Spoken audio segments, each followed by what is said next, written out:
King David for David Live Music, and this is the how to create melodies, minor melodies and chords. All right. Now, what I'm going to do is I'm going to let you hear what we created with the melody. Of course, we use the D minor chord to the A minor chord. Okay. And I'm going to play it real quick. Here it goes.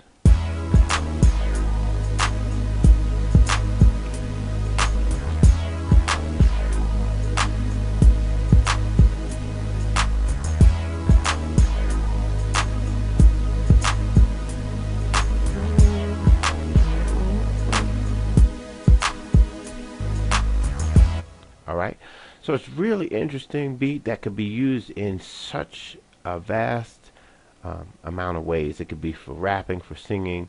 You could use it as an intro to like a really hot movie. You know, it's really so much you can use. Alright, now let's talk and break it down. Alright, so the very first thing we did, we picked those chords. Alright, then we had to obviously lay a beat. So let's just look at the beat real quickly. It's not a difficult beat. It's a simple beat. It's so simple that even a caveman can do it. And I hope those guys don't get mad at me. Alright, so let me go ahead and play the beat. And I'm going to solo the beat. I'm going to take out all the music. Okay? And let's just look at what we did. It's really simple rhythm. Alright, now I'm going to bring up my playlist. My piano roll here. Okay, you can see the kick. This is my kick note right here. And it's just 1 and 2 and 4 and 1 and 2 and 3 and 4 and 1, and it's really simple. Alright, all my claps are going to be on the offbeat. And 1 and 2 and 3 and clap and 1 and clap and 1 and clap and 1 and clap. My hi-hat is right on the beat. Alright, listen. It's 1, 2, 3, 4, 5, 6, 7, 8, and 1, 2, 3. It's so simple, right? But it still has a vibe to it, right? All right, now the last part you're going to look at is going to be right here. This is it's just a tambourine.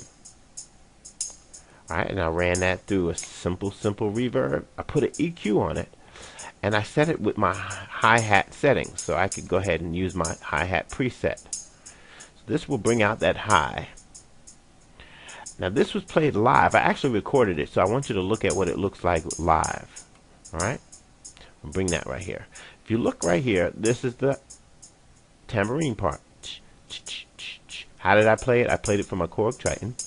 I set FL Studio to record. Alright? And if you don't know how to do that, I'll show you that right now. Basically, this segment right here is going to be my input channel. Alright, I have to right click on the ARM disk recording to get it ready for recording. Then I have to go to my options and then audio settings and go down to the FWASIO. Okay, now if you don't know what an ASIO driver is, it's a way that the FL Studio designers use to get audio sound from outside of your computer into the FL Studio program. Alright, so it's nothing but a driver, a program. Alright, that allows FL Studio to accept externals audio. It's really simple. Alright, so you have to set it for that ASIO driver. If you don't have an ASIO driver, you can go to ASIO4all.com and download that driver.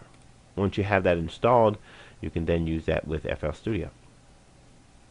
Alright, so I went to here, which is my audio input source, and I told FL Studio I want to use my Firewire Solo as my input source.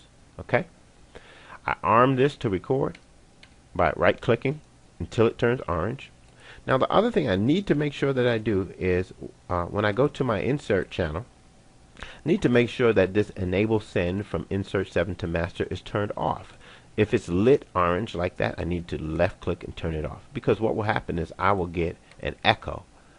And it's really uncomfortable to listen to that echo while you were trying to record. Alright? Making sure that all my lights are green and all my channels are, so nothing is soloed. And then I go up to my switch recording mode, left click on that, and I'm ready to record any audio that I want into the song. So I can play the song while I listen, record my audio, and it will automatically record. Once I hit stop, okay, what I'm going to get is a visual representation of what I recorded. I may need to then go and slice it if it's not perfectly on the beat. So if it goes over, let's say if it goes over 4 bars, and I only wanted to play 4 bars, it goes up to 5.5 bars.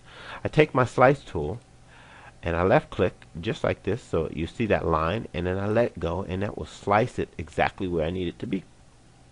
Now, in order to get rid of the parts that I don't need, I go to my pencil mode and right click on that part to erase it, and I am in business, in music business. Okay? Alright, so now that we know what we did here, we made a beat.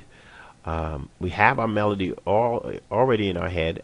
If we don't have a melody, at least we have a chord structure, which is the D, F, A minor, or the D minor to the A minor. Those are the chords we said, okay, we're going to use that because we like the feeling and we like the sound of that. Alright, so there we go. So now we have a beat and we have chords. Alright, so now let's listen to our beat without the chords still, because we're going to talk about how we laid the chords on top. Alright? And I'm going to switch it back into your ears so you can hear it. Alright? Now lastly, if you notice, I put a reverb on top of the entire mix. You can do that. Sometimes it has a good effect. You have to kind of use it sparingly, but I put a reverb over on the master channel, so that's why you hear that echo. I wanted to have it give it a washed out sound, that it sounded like it was in a hallway somewhere dark, because it was really a dark melody, and I wanted to give it that spooky, haunting feeling. Alright, so if you listen with the music,